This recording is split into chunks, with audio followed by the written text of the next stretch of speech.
টানা বৃষ্টিতে হাওড় অঞ্চলের পরিস্থিতি নিয়ে আরো জানাতে সুনামগঞ্জ থেকে যুক্ত হচ্ছেন আমাদের সহকর্মী তানভীর আহমেদ।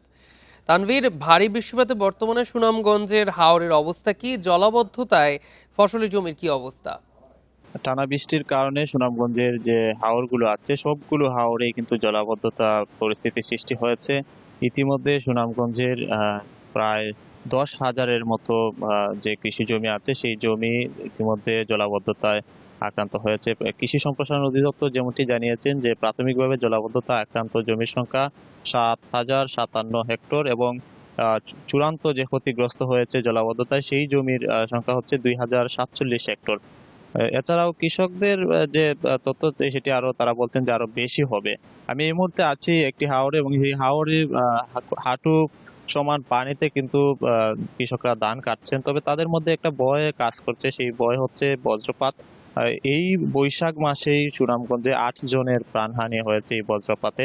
সেই বজ্রপাতের কারণে কিন্তু তারা বৈরী আবহাওয়ায় মাঠে ধান কাটতে নামতে চাচ্ছেন না, এবং যেহেতু সব হাওরেই পানি, সেই কারণে কিন্তু হারভেস্টার মেশিন চলছে না। কিছুদিন আগে তেলের সংকট ছিল, সেটি এখন ধীরে ধীরে স্বাভাবিক হয়েছে, কিন্তু যেহেতু মেশিন চলছে না সেই ক্ষেত্রে কিন্তু শ্রমিকের একটি তীব্র সংকট, এটি যত দিন যাচ্ছে তত বাড়ছে।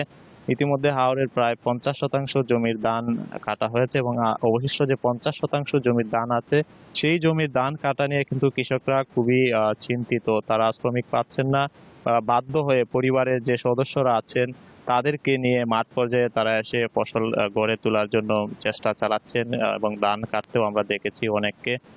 তো সব মিলিয়ে বলা যায় যে যেহেতু গতকাল থেকে এখন পর্যন্ত আসলে বৃষ্টি হয়নি সুনামগঞ্জে, নদ নদীর পানিও এখন পর্যন্ত বিপদসীমার নিচ দিয়ে প্রবাহিত হচ্ছে। সুরমা নদীর পানি কিছুটা বেড়েছে। এছাড়াও যে অন্যান্য নদ নদীগুলো আছে, বিশেষ করে যদি বলি যে সুনামগঞ্জের যে সীমান্তবর্তী জাদুকাটা নদী আছে সেই জাদুকাটা নদীর পানি কমছে। এটি সুনামগঞ্জের হাওরবাসীর জন্য একটি একটি ভালো খবর। তারা এই খবরে একটু বন্যার যে সংখ্যা ছিল সেই সংখ্যা থেকে কিছুটা আসলে তারা রক্ষা পাবেন এমনটি আসলে বলছেন। যেহেতু সুনামগঞ্জ একেবারেই সীমান্তবর্তী একটি জেলা, এখানকার 700-রও বেশি ফসলরক্ষা বাঁধ আছে, সেই বাঁধগুলো কিন্তু অতিরিক্ত পানির চাপে ঝুঁকিতে আছে। তবে এখন পর্যন্ত ফসলরক্ষা বাঁধ পানি উন্নয়ন বোর্ড যেগুলো নির্মাণ করেছে সেগুলো আসলে ভেঙে যায়নি। তো এই ছিল সুনামগঞ্জ থেকে সর্বশেষ।